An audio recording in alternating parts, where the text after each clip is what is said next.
Hello friends, welcome to my channel job with Arun. आज की इस वीडियो में हम पढ़ने जा रहे हैं हिंदी। ये जो हम आज की वीडियो में हम पढ़ने जा रहे हैं सीटेट के लिए हिंदी पढ़ने जा रहे हैं। आज जो हिंदी का पहला हमारा टॉपिक है वर्णमाला। ये वर्णमाला टॉपिक सीटेट के नज़रिए से बहुत इम्पोर्टेंट है। तो इसमें हम पढ़ेंगे हिंदी की जानकारी। सबसे पहले हिंदी शब्द कैसे बना है। तो यह जो शब्द है हमारा हिंदी शब्द, ये सिंधु नदी से संबंधित है।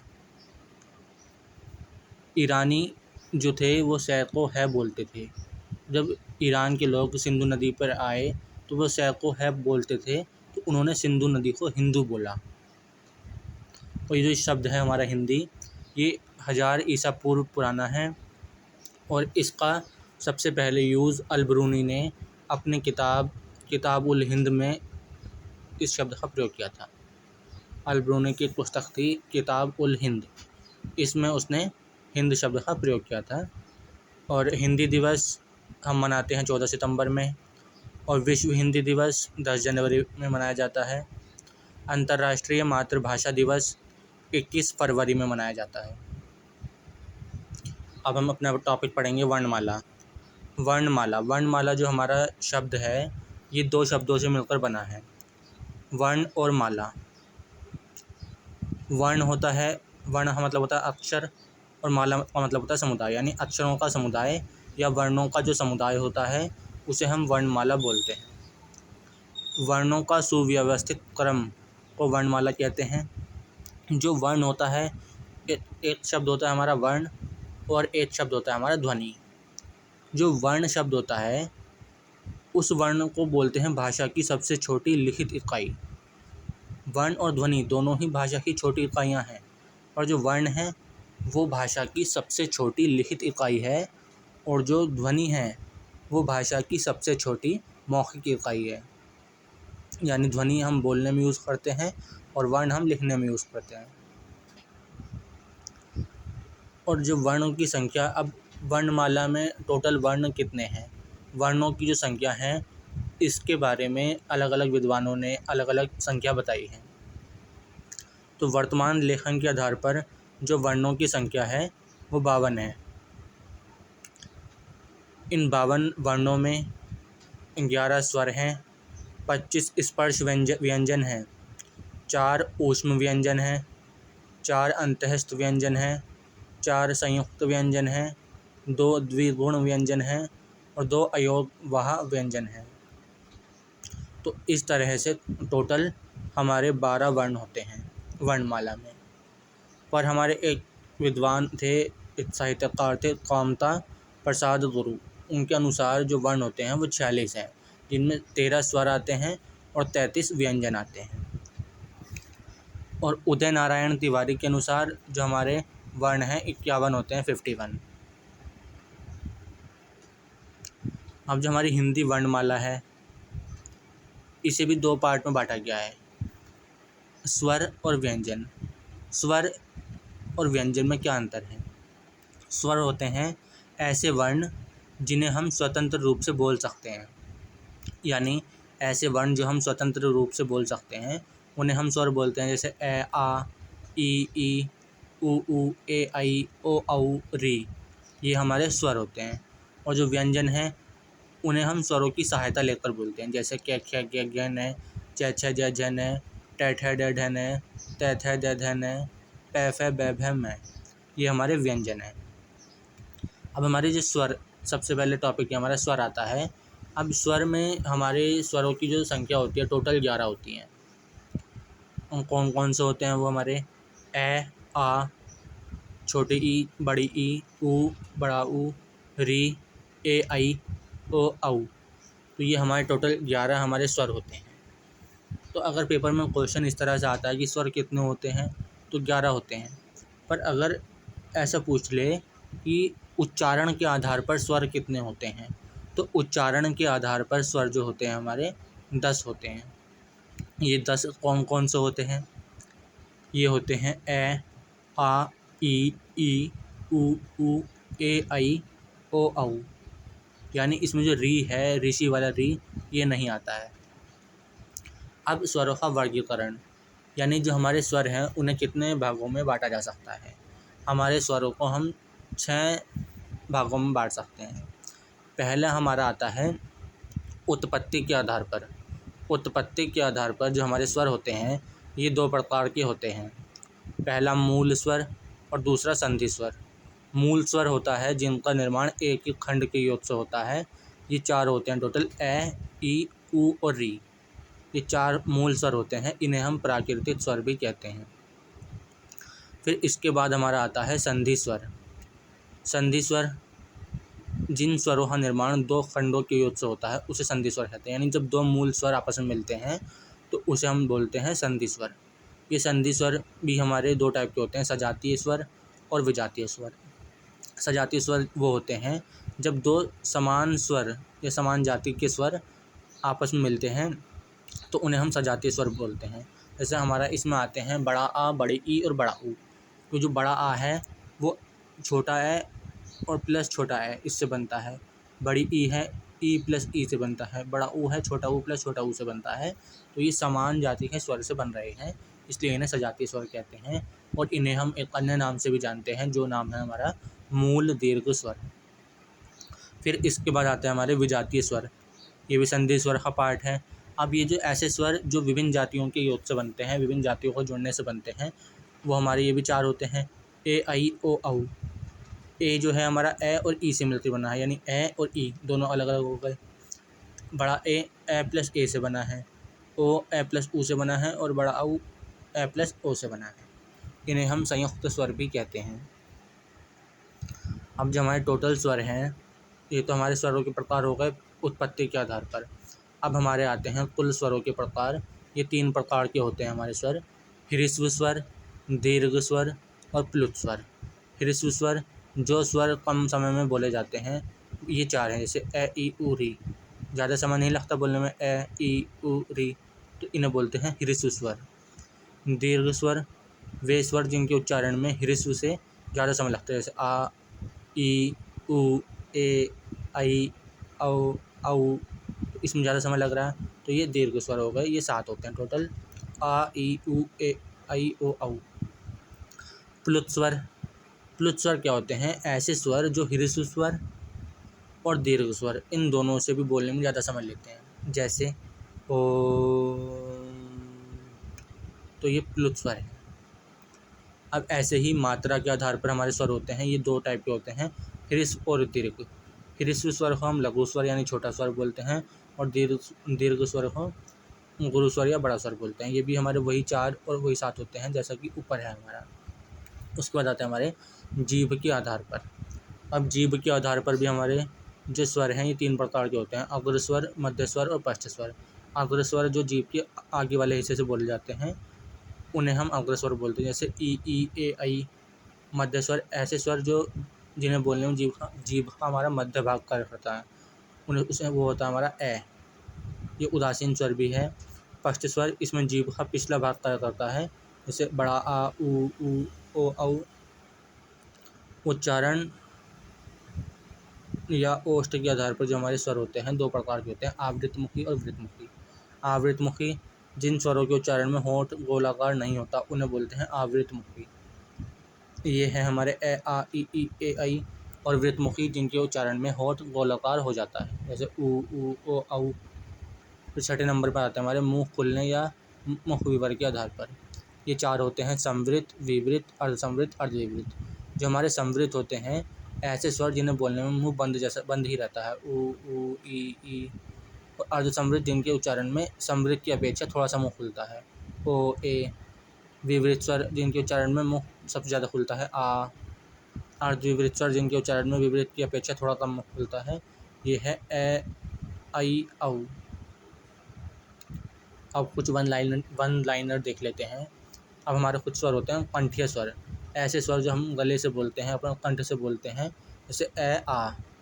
तालुव्य स्वर ऐसे स्वर जो तालु को स्पर्श करके बोले जाते हैं, जैसे ई। मूर्धन्य स्वर जो मूर्धन्य को छूते हैं, ये है री। ओष्ठ्य स्वर ऊ। कंठोष्ठीय ओ, औ। कंठ तालव्य ए, आई। प्राकृतिक स्वर ए, ई, उ। उदासीन स्वर ए। तो स्वर हमारे इतने ही थे। अब स्वर के बाद चलते हैं व्यंजनों पर। तो व्यंजन जो है, व्यंजन की जो परिभाषा होगी वो ये होगी, जो वर्ण स्वरों की सहायता से बोले जाते हैं उन्हें व्यंजन कहते हैं। जैसे हमारा क्या है, तो क्या हमारा बनता है क्या प्लस ए, क्या। व्यंजनों का वर्गीकरण हम करेंगे। व्यंजन जो होते हैं हमारे 8 से काफ़ी टाइप के होते हैं, ये हम पढ़ लेते हैं धीरे धीरे। पहले होता है हमारा स्पर्श व्यंजन। स्पर्श व्यंजन ऐसे व्यंजन जिन्हें बोलने में, स्पर्श मतलब होता है छूना, तो ऐसा व्यंजन जिन्हें बोलने में हमारी जो जीभ है वो मुंह के विभिन्न अंगों को छूती है या स्पर्श करती है, तो उन्हें हम स्पर्श व्यंजन कहते हैं। इनकी संख्या होती है 25 और उच्चारण के आधार पर ये हमारे टोटल 27 होते हैं। तो इसमें जो पहला वर्ग आता है उसे हम बोलते हैं कंठीय व्यंजन। कंठीय व्यंजन में जिन व्यंजनों को बोलते समय जो जीभ का हमारे अगला हिस्सा है हमारे कंठ को स्पर्श करता है, जैसे कै, खे, गे, घे, न। दूसरा वर्ग आता है हमारा तालव्य व्यंजन, जिन वर्णों का उच्चारण तालु से होता है, जैसे च वर्ग, च, छ, ज, झ, न। इसे हम स्पर्श संघर्षी भी कहते हैं। तीसरा वर्ग आता है हमारा मूर्धन्य व्यंजन। मूर्धन्य व्यंजन जिन वर्णों का उच्चारण मूर्धा से होता है, जो हमारे दांत के ऊपर वाला हिस्सा है वहाँ से होता है, ट, ठ, ड, ढ, न। दंतीय व्यंजन जिन वर्णों का उच्चारण करने पर जीभ का अगला हिस्सा हमारे ऊपर के दांतों को स्पर्श करता है उसे हम दंतीय व्यंजन कहते हैं, जैसे त, थ, द, ध, न। और जिन वर्णों का उच्चारण होठों से होता है उसे ओष्ठीय व्यंजन कहते हैं, जैसे प, फ, ब, भ, म। और प्रत्येक वर्ग का पांचवा अक्षर नासिक्य कहलाता है, नासिक्य व्यंजन कहलाता है। जैसे नासिक्य व्यंजन क्या होगा हमारे न, ण, ण, न और मैं। ये तो हो गए हमारे स्पर्श व्यंजन। स्पर्श व्यंजन के बाद आते हैं हमारे अंतःस्थ व्यंजन। अंतःस्थ व्यंजन होते हैं हमारे जिन वर्णों का उच्चारण करने पर मुंह और नाक से कम वायु बाहर आती है उसे अंतःस्थ व्यंजन कहते हैं, जैसे य, व, र और ल। इसमें य और व है, इन्हें अर्धस्वर या संघर्षहीन व्यंजन बोलते हैं, इन्हें बोलने में कम वायु बाहर आती है। ऊष्म व्यंजन जिन वर्णों के उच्चारण करने पर मुंह और नाक से गर्म वायु या सामान्य मात्रा में वायु बाहर आती है उसे हम ऊष्म व्यंजन कहते हैं, जैसे श, श, स, है। श, श, स, है, इन्हें बोलने में मुंह से गर्म वायु बाहर आती है, इसलिए इन्हें हम संघर्षी व्यंजन भी कहते हैं। संयुक्त व्यंजन, संयुक्त मतलब होता है जुड़ना, यानी ऐसे व्यंजन जो दो वर्णों की ओर से जुड़े हों या बने हों उन्हें हम बोलते हैं संयुक्त व्यंजन। जैसे छ क्षत्रिय क प्लस श से बना है, त्र त्रिशूल त प्लस र से बनता है, श्रय श और र से बनता है, ज्ञ ज और न से बनता है। फिर इसके बाद आते हैं हमारे द्विगुण व्यंजन या उत्क्षिप्त व्यंजन। द्विगुण व्यंजन क्या होते हैं या उत्क्षिप्त व्यंजन क्या होते हैं? जिन वर्णों का उच्चारण करने पर जीभ जो है हमारी ऊपर उठकर तुरंत झटके से नीचे गिरती है उसे हम द्विगुण व्यंजन कहते हैं, जैसे अड़े, अड़े, अड़े, अड़े। अयोद्वह व्यंजन जो वर्ण अ के योद से बने हैं किंतु व्यंजन की तरह अर्थ स्पष्ट प्रकट करते हैं, ऐसे व्यंजन अयोद्वह यानी अ के जुड़ने से बने हैं जो व्यंजन पर अर्थ प्रकट करते हैं व्यंजन की तरह, जैसे अनुस्वार अन और अह विसर्ग। फिर आते हैं हमारे आगत व्यंजन। आगत व्यंजन होते हैं हमारे ज और फ। आगत व्यंजन ऐसे व्यंजन जो हम दूसरी भाषाओं से ले लेते हैं, उन्हें दूसरी भाषाओं से हमारे भाषा में आ गए हैं हिंदी में, उसे हम बोलते हैं आगत व्यंजन, जैसे ज और फ। अरबी फारसी शब्दों में प्रयोग, जैसे अफीम या जज्बात में ज आ रहा है तो ज के नीचे नुक्ता रहता है, इसलिए इन्हें आगत व्यंजन बोलते हैं। फिर आता है हमारा लुंठित व्यंजन या प्रकम्पित व्यंजन। लुंठित व्यंजन या प्रकम्पित व्यंजन क्या होते हैं? जिन व्यंजन के उच्चारण में जो हमारी जीभ की नोक है वायु से रगड़ खाकर कांपती है उसे लुंठित व्यंजन बोलते हैं, जैसे र। फिर आते हैं हमारे पार्श्विक व्यंजन। जिस व्यंजन के उच्चारण के समय जीभ श्वास वायु के मार्ग में खड़ी हो जाती है और श्वास वायु बगल से प्रवाह हो जाती है, जैसे ल। फिर आते हैं हमारे काकल्य वर्ण, जिस व्यंजन ध्वनि के उच्चारण में जिस व्यंजन ध्वनि के उच्चारण में मुंह हुआ खुली रहती है और वायु बंद कंठ को खोलकर झटके से बाहर निकल जाती है, उसे काकल्य वर्ण कहते हैं। जैसे है।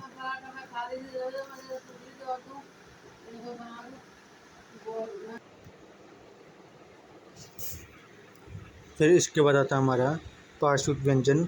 जिस व्यंजन के उच्चारण के समय जीभ श्वास वायु के मार्ग में खड़ी हो जाती है और श्वास वायु बगल से प्रभाव हो जाती है, उसे हम बोलते हैं पार्श्विक व्यंजन। जैसे ल। फिर आता है हमारा काकल्य वर्ण। जिस व्यंजन ध्वनि के उच्चारण में मुख गुहा खुली रहती है और वायु बंद कंठ को खोलकर झटके से बाहर निकल जाती है, उसे बोलते हैं काकल्य वर्ण। जैसे है। फिर उसके बाद हमारा एक आता है इम्पोर्टेंट चीज़ जो है इसमें, घोषत्व के आधार पर जो हमारे वर्ण होते हैं कौन कौन से होते हैं। घोषत्व के आधार पर हमारे जो वर्ण होते हैं दो प्रकार के होते हैं, घोष या सघोष, और दूसरे होते हैं अघोष।